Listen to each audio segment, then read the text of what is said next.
Yesterday, Sayadaw spoke about how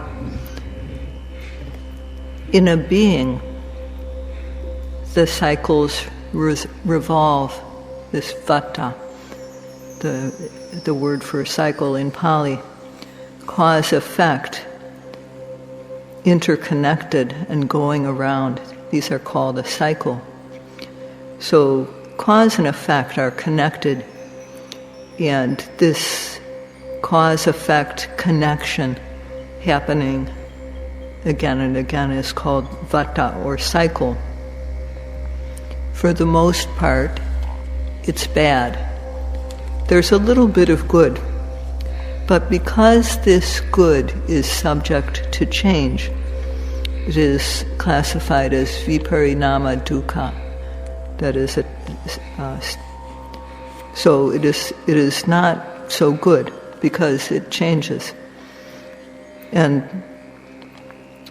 so there's the cycle of kilesas, the cycle of actions, and the cycle of results, kilesa vata, kama vata, and vipaka vata.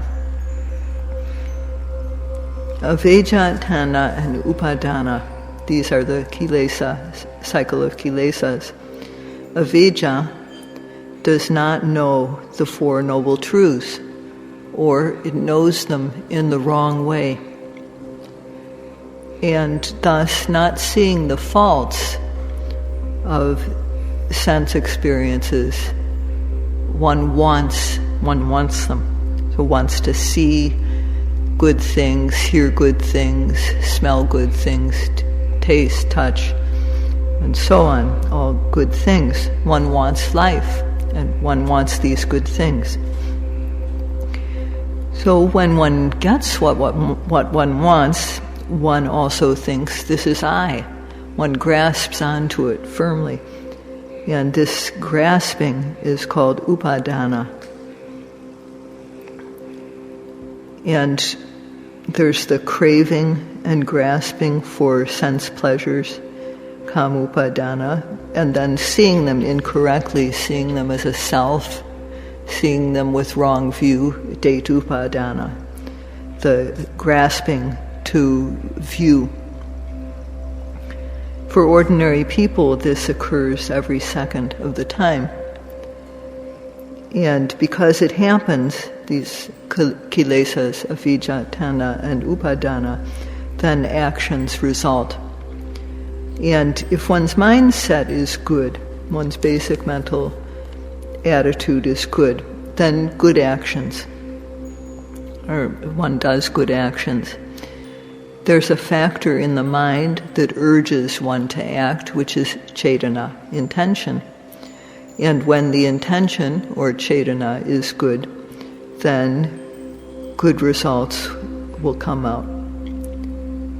And on the other hand, if one's mindset, one's basic mental attitude is not good, if there's an unwholesome cetana urging the actions, then there will be bad results that come from this bad intention.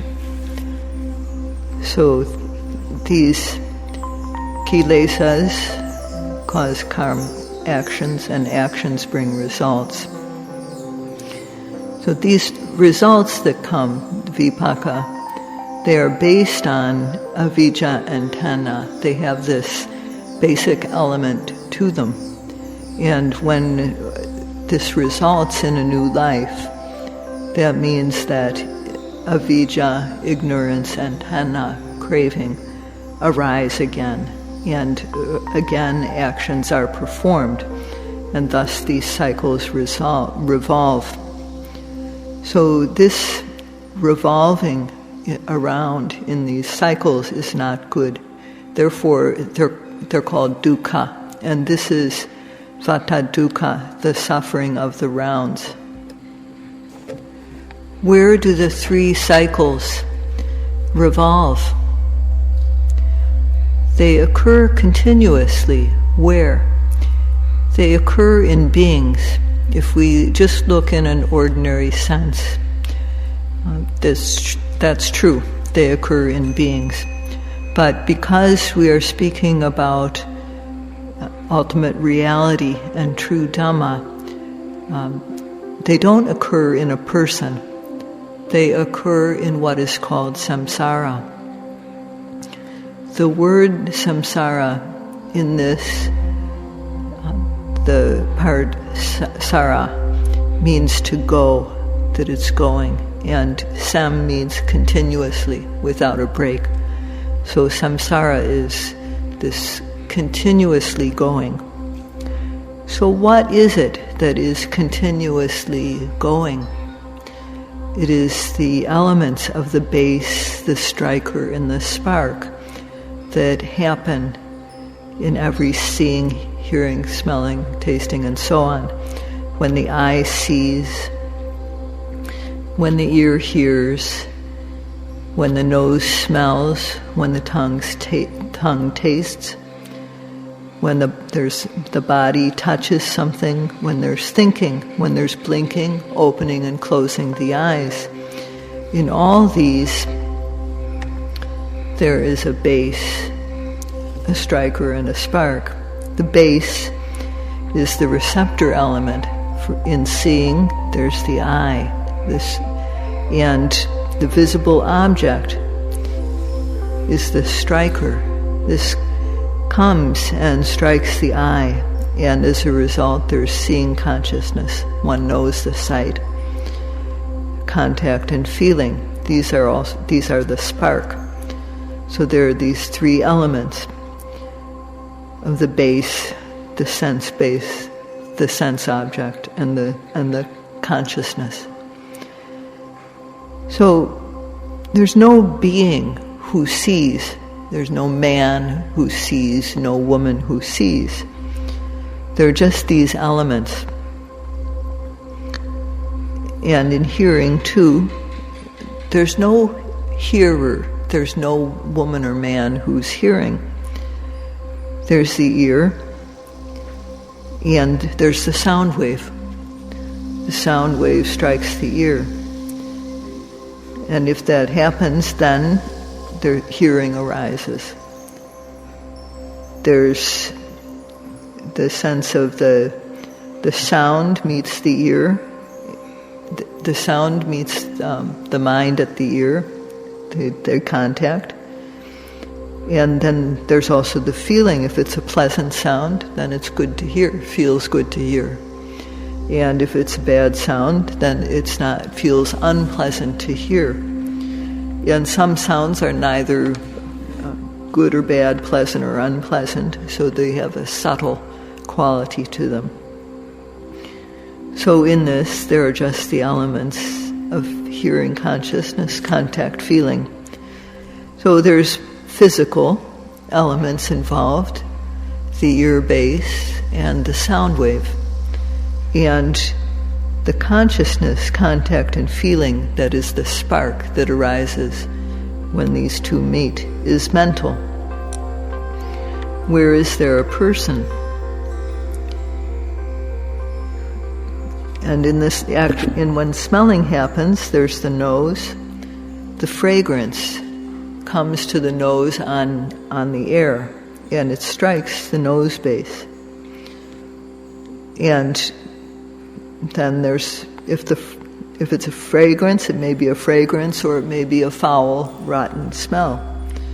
But whichever it is at that moment, smelling consciousness occurs. One knows the smell. There's contact and feeling. In the moment of tasting, in the mouth, on the tongue, there are receptors that are spread all over the tongue. And there are 6 kinds of flavors that one can sense: sweet, sour, salty, bland, hot, bitter. And these come and strike the tongue. The taste and the mind meet at the tongue. So there's phasa, or contact. And when the taste is the taste of chilies, then if one doesn't like chilies, then that's a bad taste and there's a bad feeling. And when one likes chilies, then it's a good feeling that comes. So these are called elements, the base, the sense base like the tongue, the striker, which is the sense object like the taste, and the spark, the consciousness, contact and feeling that arise. These all have their own nature. They bear their own nature, and thus in Pali they are called dhatu. And the word that is used in English for these are elements. When there's touch occurring, touch can be perceived almost all over the body. And what is perceived, what can be touched, is the combination of earth element, the element of temperature, and the element of air. These three combined make up a tangible object. And so some things are hard, or coarse, or gentle, or they may be hot, cold, warm, or tense, or relaxed. So these are the qualities that can be felt. And if something that is hard strikes the body, then one knows the hardness. And if the striker that strikes is a bad feeling, if it's an unpleasant contact, then there will be a bad feeling. If something good, then it will be a good feeling. And the mind and the tangible object meet at the body base. So there's also contact. In this, there are just the elements of the base, the striker, and the spark. When thinking or imagining also, it's similar. The Buddha said that thoughts, imagination, and so on is perceived in the heart. There's a place in the heart which is capable of receiving thoughts, images, and so on. And the mind object strikes the heart base. So this, what is called the mind door, the other sense objects are called sense doors. The eye door, the eye base is also called the eye door. The ear is also called the ear door. For the mind, what is called the mind door is based on the heart. This is a mental thing. And that is what perceives the object. So although with mental objects, one is not directly seeing or hearing, smelling, tasting, or touching, it's as though one is seeing. It's as though one hears, one smells. It's as though one is tasting. It's as though one is touching. And when one imagines the past, it is these things that occur in the mind vividly as though they're happening really. But in this, there's just the elements of the base, the striker, and the spark. And these elements go round and round, revolve, and thus they're called samsara. So it's said that mind and body interconnected happening is samsara. And in samsara, the three cycles are also revolving, and therefore this is called samsara vata dukkha. The rounds of suffering in samsara. Yesterday, Sayadaw spoke using an analogy of a tree, and he's going to speak about this again. There's a tree, and it sprouts in the ground. It's alive. And being alive, what it means that it gets what it needs. It needs to have the earth and water from the earth, water, and also in present-day terminology, it also needs oxygen. So trees need these in order to live. And if the ground is completely dry, there's no moisture at all, the tree will not be able to sprout. It sprouts in earth that is moist. So one should accept this. And there is a seed for a new tree that that comes. No, trees have seeds in different ways. Some trees are wood trees. Some trees have fruit. And when there's a fruit tree, it has a bud, and the bud blossoms, and then there's fruit. So within the fruit, there's a seed. And the tree has to have sap flowing through it. It has to have the element of moisture going all the way through it, which is called sap. It must have this in order to bear fruit. And the fruit ripens, and it leaves behind a seed for a new tree to grow. So in a human, what is to a human the way sap is to a living tree is the cycle of kilesas, kilesa vata. This is something that we should accept. And there is a seed, and this is like the actions that we do. Because of the sap of the kilesas, there are actions performed by a person that result in a new life. So this is something that one should accept. Just as with a tree, there are good seeds and there are bad seeds, leading to good healthy trees and bad trees.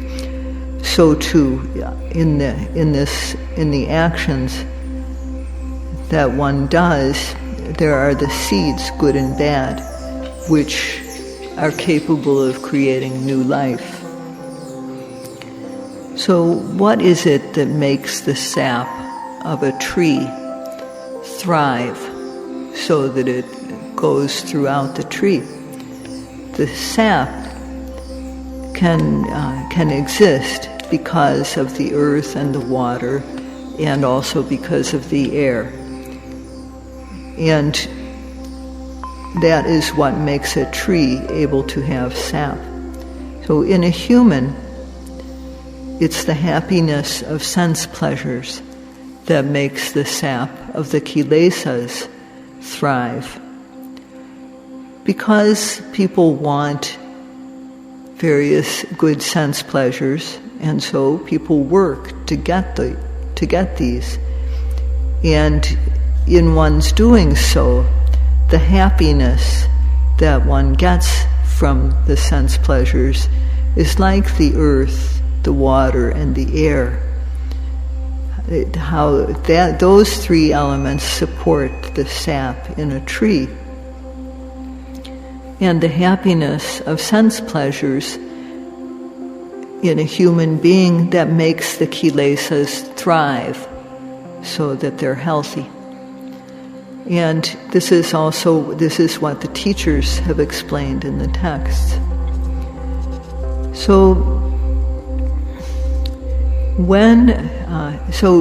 this is how the comparison goes. A person is being compared to a tree, and within the tree there is sap that keeps it alive, and so too in a human there is the sap of the kilesas, avijja, tanha, and upadana, ignorance, craving, and clinging. And because the tree is fortified with sap, it bears fruit which has a seed. And that seed is like the wholesome and unwholesome actions which are performed based on the kilesas. And the seed, in terms of a tree, the seed results in a new tree, and in a person, the actions that one performs, kusala and akusala, wholesome and unwholesome, they result in a new life. And the sap of the kilesas, avijja, tanha, and upadana, is supported by the happiness of sense pleasures. And this is something that we should accept. And for ordinary people, most people, this is the case. So there's kilesa, kama, vipaka. These three are called the cycles. Kilesa vata, kama vata, and vipaka vata. These three. And avijja, tanha, upadana. These three are the cycle of defilements, the cycle of clinging. There's not knowing or knowing in the wrong way. And there's craving for good things and then grasping onto them. Grasping onto them too with the thought of I. So this is the cycle of kilesas, kilesa vata. And for an ordinary person, the only relief that one gets is while one is asleep. The remaining time, because one doesn't observe the mind and matter, which are the truth of suffering, then one doesn't know them, or one knows them in the wrong way. And this is what happens every second of the time, that one doesn't observe. With ordinary people, of whatever class they are, whether poor or middle class or wealthy, whether they're educated or uneducated, whether they are a woman, a man, or a monk, no matter what, if for an ordinary person, avijja is happening, ignorance is happening. And if it happens one time every second, then this ignorance is occurring 60 times in a minute. In 1 hour, then it will be 3,600 times. So one can imagine in a whole day how many instances, how many moments there would be of ignorance occurring. It would be in the tens of thousands or hundreds of thousands. So these moments of avijja collect, and they make a big layer of delusion, moha, called moha patala in Pali. And this becomes a thick layer, even thicker than the Great Wall of China. So, where there is ignorance, avijja, there will be craving. Craving follows. And similarly, it develops. So, there is avijja, tanha, and upadana, ignorance, craving, and clinging. And these aren't good, and they just revolve around in a cycle. So this is not good, and it is also evident. So due to the kilesas, when one has a good mindset, basic good heart, then one will perform ordinary wholesome deeds. And when one's mindset is in error, then one will perform unwholesome deeds. Lobha, dosa, and moha, greed, hatred, and delusion, will lead in a series of akusalas, unwholesome actions. So every second of the time, this cycle of kamma, cycle of actions, is revolving. And then there will be results and secondary results. So when there is a new life occurring, the base element will contain avijja and tanha. So these seeds will be carried on into the new life. And this is why this is called vata dukkha, the suffering which is revolving continuously. So there are bad deeds, things that are bad to do. Killing, stealing, committing various kinds of sexual misdeeds. And then there's, these are physical misdeeds. And then there's things that should not be said, lying, harsh speech, divisive speech, and speech that is just a waste of time, totally meaningless.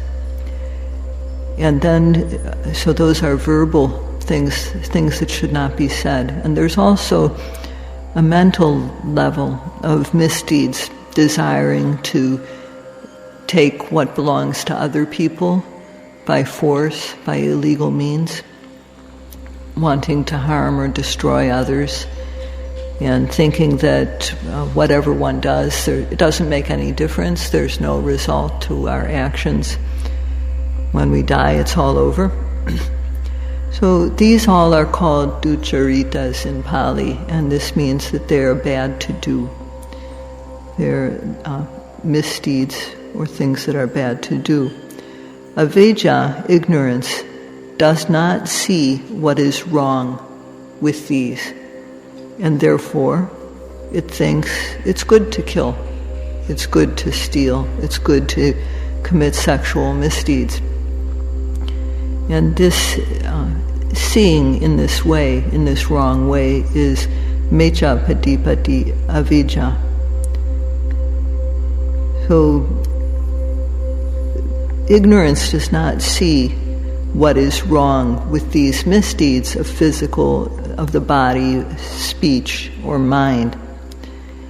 And therefore, one wants to do them.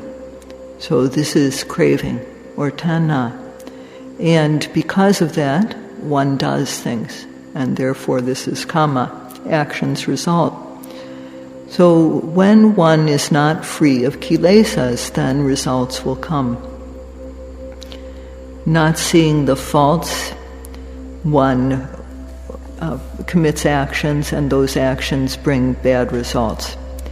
So there's the cycle of kilesas, bringing about actions, which then bring results. And the bad results which come don't come to us from anybody else, or they're not done to us by anybody else. One does this to oneself. And the cause, if we examine to see what is the cause, it is that without developing the Eightfold Path, the cyclic suffering, the suffering of the cycles will keep on going.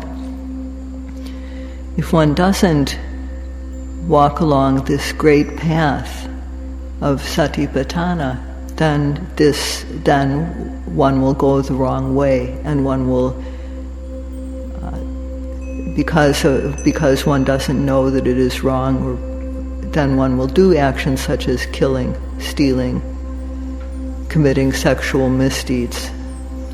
One will lie, speak harshly, tell things which are slanderous, talk in a frivolous way. And one will want to get what belongs to others by the wrong means. One will want to harm others, and one will think things that are mistaken, such as everything's over when we die. Nothing happens after death. These are wrong view. So when one doesn't keep the 5 precepts, this is the coarse level, the grossest level of ignorance, craving, and clinging, avijja, tanha, and upadana. If one lets the mind go, then it indulges in seeing, hearing, smelling, tasting, touching good things. And so if we just let it go, then it is involved in these, involved in mental misdeeds, and this brings results. So when one, the physical actions that one keeps of not keeping the 5 precepts, also this bears karmic results. Also just letting the mind go but not undertaking physical or verbal actions, this is also bears results. And when the mind, when one is not able to control the mind, then the misdeeds that one performs mentally, this is manokamma, mental karma. Although the mind may be clean, if knowledge does not arise, then there will still be the seeds of the kilesas, the latent kilesas or anusya kilesas. So one has to work to develop knowledge, starting from seeing the discernment between mind and matter. But so one needs to develop the practices of sila, samadhi, and panya. But instead of doing this, if one doesn't practice the trainings of sila, morality, of samadhi, of concentration, of panya, of wisdom, if these are not practiced, then the cycle of kilesas will not be cut off. Without developing the Eightfold Path, the suffering of the cycles will keep on going.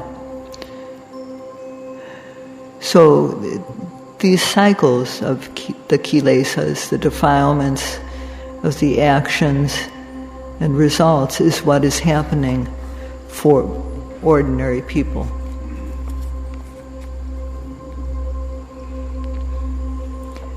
Those who don't know the practice of satipatthana,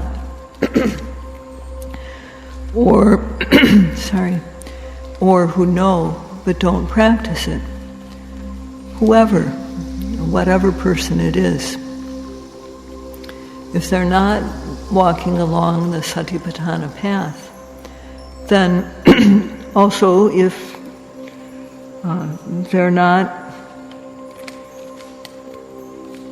always guarding the mind with vigilant mindfulness by observing at every arising, then the Eightfold Path is not being developed at all. And therefore the cycles of kilesas, of kamas, and vipaka results are revolving. And thus, on a gross level, the gross kilesas of avijja, tanha, and upadana will be occurring on a transgressive level. And the kilesas that occur in the mind, the pariyotana kilesas or obsessive kilesas, this will be occurring on a medium level. And the seeds of the kilesas, which are latent, these also will be there. So the cycle of kilesas will not be cut off. The kilesas will be occurring on these 3 levels. And thus there will be actions. Because the cycle of kilesas is not being cut off, the cycle of actions, good or bad, will continue. So if, on the other hand, one develops the Eightfold Path, knowing the correct practice, and then practicing with respect, meticulously, and with continuity, then in each moment of observation, the cycle of kilesas will be cut off. When knowledge arises, then there won't be any actions done that will result, there won't be actions done, either good or bad, that will result in a new life. So it is said that developing the Eightfold Path, the cycle of sufferings cut off for good. If one develops the Eightfold Path each second of the time so that knowledge arises, then gross ignorance, craving, and clinging will be cut off. And also the medium level, the obsessive level of ignorance, craving, and clinging will be cut off. And also the refined, the latent ignorance, craving, and clinging, these will all be cut off. So just as without sap flowing through the tree cannot live, there will be no tree. And without a living tree, without the tree, there will be no new seeds. So too, with the yogi, when the sap of the kilesas does not flow. So today Sayadaw has spoke about the Vipassana yogi and how to cut off the sap of the kilesas, how to cut the cycles. Just like when one is trying to cut down trees in a teak forest, one has to kill the tree by cutting off the supply of nourishment, cutting off the flow of moisture from the earth and from the air. So in doing so, one has to wring the tree about 2 feet above the ground. And that's how one cuts off the sap for a physical tree. But when one practices, then the gross kilesas, the cycle of kilesas, avijja, tanha, and upadana, ignorance, craving, and clinging, does not arise. And thus, the cycle of actions also does not arise, kamavata. Good and bad actions are not performed based on the cycle of kilesas, and therefore results, good and bad, will not come. The cycle of kilesas comes to the cycle of results comes to an end. For yogis who are practicing respectfully, they are getting this result.